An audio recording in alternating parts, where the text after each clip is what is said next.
Hello students, how are you students. आपको इस channel पर ना केवल graduation and post graduation physics के टॉपिक्स की सबसे आसान एक्सप्लेनेशन देखने को मिलती है, बल्कि आपको साथ के साथ ये भी बताया जाता है कि आपको एग्जाम में क्या और कैसे लिख के आना है, ताकि आप सिर्फ एक वीडियो देख के ही अपने नोट्स बना सकें और एग्जाम्स में बहुत अच्छे मार्क्स ला सकें। इसी कैटेगरी में आगे बढ़ते हुए आज हम बात करेंगे मैथमेटिकल फिजिक्स के एक और इंपॉर्टेंट टॉपिक के बारे में, जिसका नाम है integral property of Laplace transform, जिसे हम लाप्लास ट्रांसफॉर्म ऑफ इंटीग्रल्स के नाम से भी जानते हैं।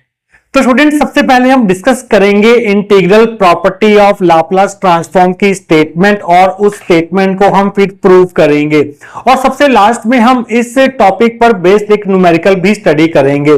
तो स्टूडेंट, जो हमारी integral property of Laplace transform है वो हमें ये कहती है, the integral property of Laplace transform states that, मान लीजिए आपके पास एक फंक्शन है ft और इसका लाप्लास ट्रांसफॉर्म हमारे पास fs है। अगर आप इस फंक्शन के डेफिनेट इंटीग्रल का लाप्लास ट्रांसफॉर्म फाइंड करना चाहते हैं, मींस इंटीग्रेशन ft dt, यहां पर जो लिमिट्स रहेंगी वो 0 to t रहेंगी। इस डेफिनेट इंटीग्रल का जो लाप्लास ट्रांसफॉर्म होगा वो हमारे पास क्या होगा, fs अपॉन s होगा। मींस अगर आपने किसी फंक्शन ft के डेफिनेट इंटीग्रल का लाप्लास ट्रांसफॉर्म फाइंड करना है बिटवीन लिमिट 0 to t, तो सबसे पहले आपको उस फंक्शन का लाप्लास ट्रांसफॉर्म फाइंड करना होगा जो कि fs होगा।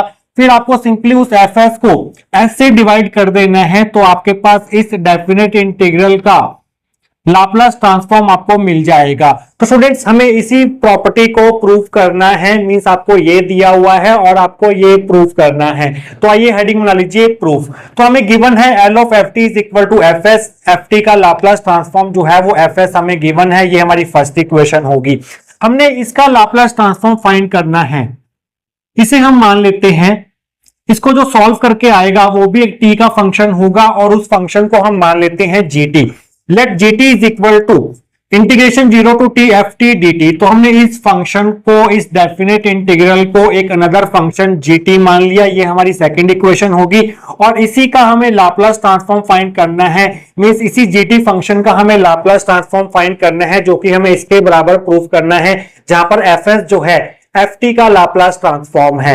स्टूडेंट्स, हम क्या करेंगे, यहां पर दोनों तरफ डिफरेंशिएशन करेंगे विद रिस्पेक्ट टू t है, तो आपको क्या मिलेगा, differentiating both side with respect to t we get gt का जो डिफरेंशिएशन होगा t के रिस्पेक्ट में, उसे हम g प्राइम t से शो करेंगे, that will be equal to, अगर हम इस टर्म का डिफरेंशिएशन करते हैं t के रिस्पेक्ट में, तो ये इंटीग्रेशन से डिफरेंशिएशन कैंसिल हो जाएगा, क्योंकि इंटीग्रेशन एंड डिफरेंशिएशन जो है वो एक दूसरे के रेसिप्रोकल होते हैं।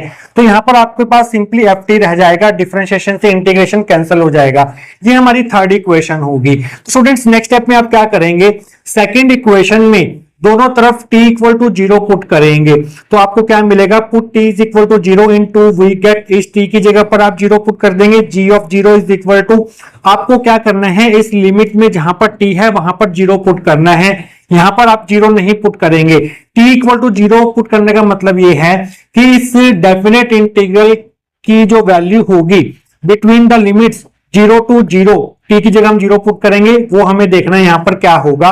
तो आपको मिलेगा इंटीग्रेशन 0 to 0, यहां पर हमने t की जगह 0 पुट कर दिया, ft dt that will be equal to, अगर किसी डेफिनेट इंटीग्रल की अपर लिमिट और लोअर लिमिट सेम है तो उस डेफिनेट इंटीग्रल की वैल्यू हमेशा 0 आती है। यहां पर upper limit and lower limit दोनों 0 0 हैं, तो इस डेफिनेट इंटीग्रल की वैल्यू 0 होगी। सो g ऑफ 0 जो है वो हमें 0 मिलेगा, ये फोर्थ इक्वेशन होगी। तो स्टूडेंट्स, इसके आगे की डेरिवेशन करने के लिए आपको derivative property of Laplace transform का पता होना चाहिए, जिसको हमने पूरी डिटेल में इस वीडियो में डिस्कस किया था, जिसका लिंक आपको ऊपर आई बटन में और नीचे डिस्क्रिप्शन बॉक्स में मिल जाएगा। लाप्लास ट्रांसफॉर्म की डेरिवेटिव प्रॉपर्टी हमें यह कहती है, according to derivative property of Laplace transform, Laplace transform of g prime t, means ये gt फंक्शन है हमारे पास, और उसका जो डेरिवेटिव है वो होगा हमारे पास g डैश t। इस फंक्शन gt के डेरिवेटिव का, मींस g डैश t का जो लाप्लास ट्रांसफॉर्म होगा वो derivative property of Laplace transform के अकॉर्डिंग इसके बराबर होगा s L of gt minus g of 0। ये फॉर्मूला है हमारे पास derivative property of Laplace transform के अकॉर्डिंग, जिसको आपको याद रखना है। ये फॉर्मूला जो है लाप्लास ट्रांसफॉर्म के चैप्टर में बहुत बार यूज होता है, ये हमारी फिफ्थ इक्वेशन होगी। तो स्टूडेंट्स, जी प्राइम टी की वैल्यू हमें पता है एफ टी है, और जी टी हमारे पास क्या है, जी टी हमारे पास ये है, जी जीरो की वैल्यू हमने फाइंड कर ली है। तो हम क्या करेंगे, सेकंड, थर्ड और फोर्थ इक्वेशन से इनकी वैल्यूज उठाकर फिफ्थ इक्वेशन में डालेंगे। तो आप लिखेंगे using 2, 3 and 4 in 5 we get L. G dash T हमारे पास किसके बराबर है, एफ टी के बराबर है, तो यहां पर एफ टी आ गया। That will be equal to S L. G T हमारे पास इसके बराबर है integration 0 to T F T D T, और माइनस जी जीरो हमारे पास जीरो के बराबर है, तो यहां पर जीरो आ जाएगा। तो ये जीरो यहां से हटा देंगे तो आपके पास simply L of F T is equal to S L integration 0 to T F T D T रह जाएगा। ये हमारी सिक्स्थ इक्वेशन होगी। तो students L of F T हमारे पास क्या दिया हुआ है, एफ एस के बराबर दिया हुआ है। तो फर्स्ट इक्वेशन को हम यूज करेंगे सिक्स्थ इक्वेशन में। तो आप लिखेंगे using 1 in 6 we get L of F T की जगह पर हम पुट कर देंगे F S, that will be equal to S L integration 0 to T F T D T.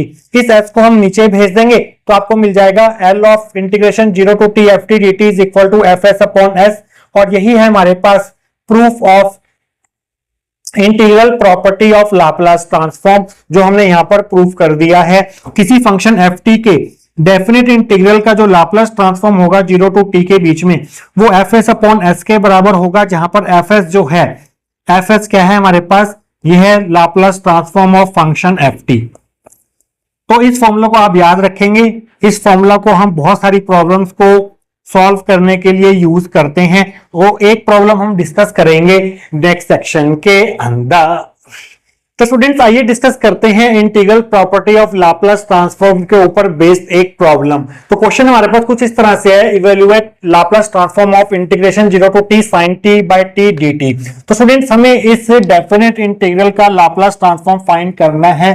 तो सबसे पहले हमें क्या करना होगा, ये जो फंक्शन हमें दिया है इसका लाप्लास ट्रांसफॉर्म फाइंड करना होगा। इसका जो लाप्लास ट्रांसफॉर्म होगा उसको सिंपली हम s से डिवाइड कर देंगे तो हमें इस डेफिनेट इंटीग्रल का लाप्लास ट्रांसफॉर्म मिल जाएगा, क्योंकि हमें जो इंटीग्रल प्रॉपर्टी है वो कुछ इस तरह से कहती है, if L of F T is equal to F S then Laplace transform of integration 0 to T F T D T will be equal to F S by S.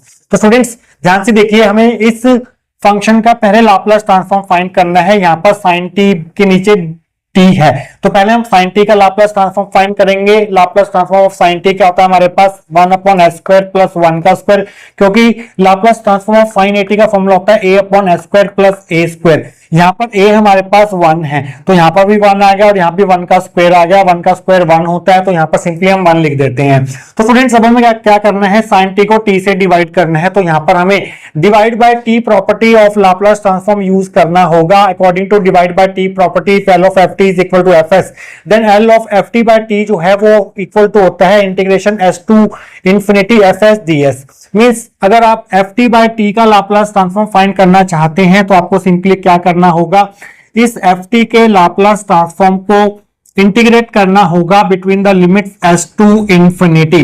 तो इस तरह से आप डिवाइड बाय टी प्रॉपर्टी यहां पर use करेंगे। सो L of, यहां पर हमारे पास L of sine T by T क्या हो जाएगा, डिवाइड बाय टी प्रॉपर्टी हम यूज कर रहे हैं। इस साइन टी के लाप्लास ट्रांसफॉर्म का हमें इंटीग्रेशन करना होगा between limits S to infinity 1 upon S square plus 1 ds आ जाएगा यहाँ पर। और इसका जो इंटीग्रेशन होता है हमारे पास वो होता है tan इनवर्स s, लिमिट्स आ जाएंगे यहाँ पर s टू इंफिनिटी। पहले हम अपर लिमिट पुट करेंगे, फिर लोअर लिमिट पुट करेंगे, tan inverse infinity minus tan inverse s आ जाएगा। tan inverse infinity, tan infinity कब होता है, पाई बाय 2 पर होता है, माइनस tan इनवर्स s हो जाएगा। Pi by 2 minus tan inverse s हमारे पास होता है cot इनवर्स s।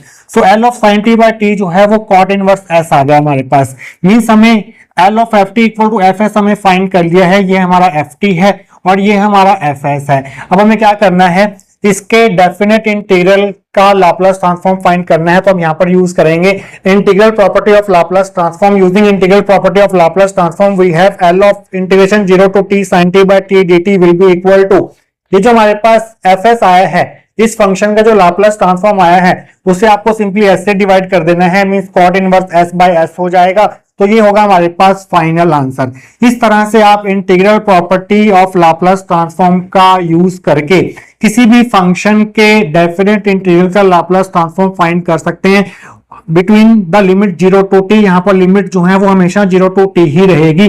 तो स्टूडेंट्स ये था आपके पास आज का टॉपिक। आई होप आपको आज का टॉपिक जो है वो अच्छे से क्लियर हुआ होगा। मिलेंगे किसी और important topic related to mathematical physics के साथ। Till then take care.